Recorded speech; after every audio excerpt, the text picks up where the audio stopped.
금붕어와 인간의 그릇론. 또는 우리는 모두 어항 속에서 수영하고 있는가? 금붕어의 철학적 고민. 어느 날 직경 30cm 원형 어항에 살던 금붕어 한 마리가 깨달음을 얻었다. 아, 나는 지금까지 너무 좁은 곳에서 살았구나. 이제부터는 생각을 크게 가져야겠어. 그날부터 금붕어는 매일 자기계발서를 읽었다. 아니, 정확히는 어항 밖 책장의 제목들을 훑어보며 상상으로 읽었다. 부자 아빠, 가난한 아빠, 성공하는 사람들의 7가지 습관, 생각의 힘. 한 달이 지났다. 금붕어는 여전히 같은 원을 그리며 헤엄치고 있었다. 사실 인간도 크게 다르지 않다. 우리 모두는 보이지 않는 어항 속에서 살고 있다. 그 어항의 이름은 환경이다. 서울 강남구 펜트하우스에 사는 김부자 씨의 어항은 이렇다. 물의 온도, 항상 적절함, 먹이, 풍부하고 다양함. 주변 물고기들, 모두 비슷한 크기의 고급 어종들. 어항 크기, 무제한에 가까움. 반면 지하 반지하에 사는 박서민 씨의 어항은 물의 온도, 겨울엔 춥고 여름엔 더운 먹이, 제한적이고 단조로움. 주변 물고기들, 모두 생존에 급급한 작은 물고기들. 어항 크기, 숨막힐 정도로 좁음. 박서민 씨도 어느 날 깨달았다. 그래, 나도 부자가 될 수 있어. 마인드가 중요한 거야. 그는 유튜브에서 부자들의 강연을 보며 모트에 열심히 적었다. 부자는 기회를 만든다. 가난은 마음가짐의 문제다. 투자 마인드를 가져라. 네트워킹이 중요하다. 하지만 다음날 아침 알람이 울리자 박서민 씨는 여전히 지하철을 타고 회사로 향했다. 점심은 여전히 김밥 천국에서 해결했고 퇴근 후엔 편의점 맥주 한 캔으로 하루를 마무리했다. 그의 마인드는 바뀌었지만 그의 어항은 그대로였다. 환경은 중력과 같다. 보이지 않지만 모든 것을 끌어당긴다. 독서광 2군의 비극. 2군은 하루에 책 한 권씩 읽는 독서광이었다. 경영학, 심리학, 철학까지 섭렵했다. 하지만 그가 매일 만나는 사람들은 여전히 치킨이나 먹으러 가자고 말하는 친구들이었다. 결국 2군의 대화 주제도 어느새 치킨 브랜드 비교로 기결되었다. 투자의 신을 꿈꾸던 최군. 최군은 워렌 버핏의 전기를 달달 외울 정도로 읽어댔다. 하지만 그의 통장 잔고는 항상 50만 원 근처를 맴돌았다. 주변 사람들은 주식은 도박이야라며 만류했고 결국 최군은 적금을 들었다.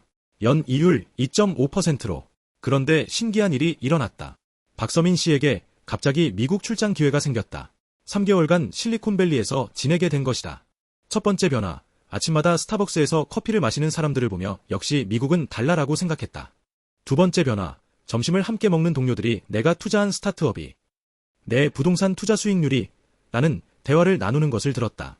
세 번째 변화, 주말마다 어떤 사업 아이템이 좋을까를 고민하는 사람들과 시간을 보냈다. 놀랍게도 박서민 씨는 3개월 만에 자연스럽게 투자 앱을 다운받았고 부동산 정보를 찾아보기 시작했으며 사업 아이디어를 메모하기 시작했다.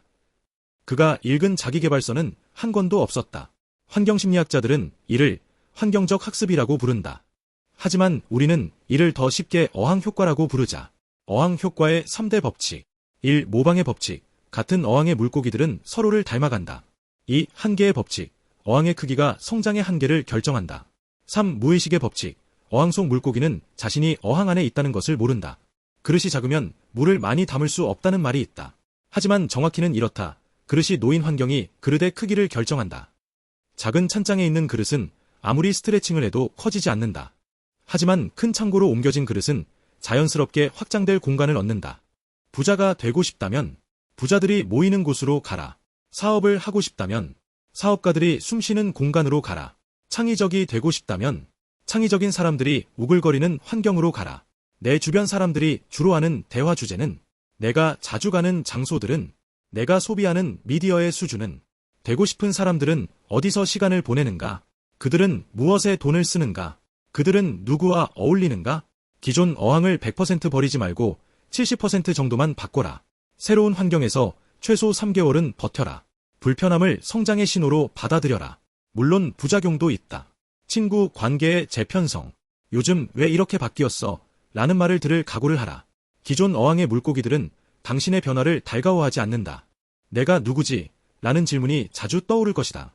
이는 정상적인 과정이다. 새로운 어항에 적응하는 중이니까. 경제적 불안.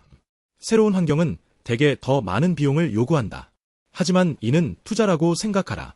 어항 업그레이드 비용이다. 처음에 등장했던 그 금붕어, 기억하는가?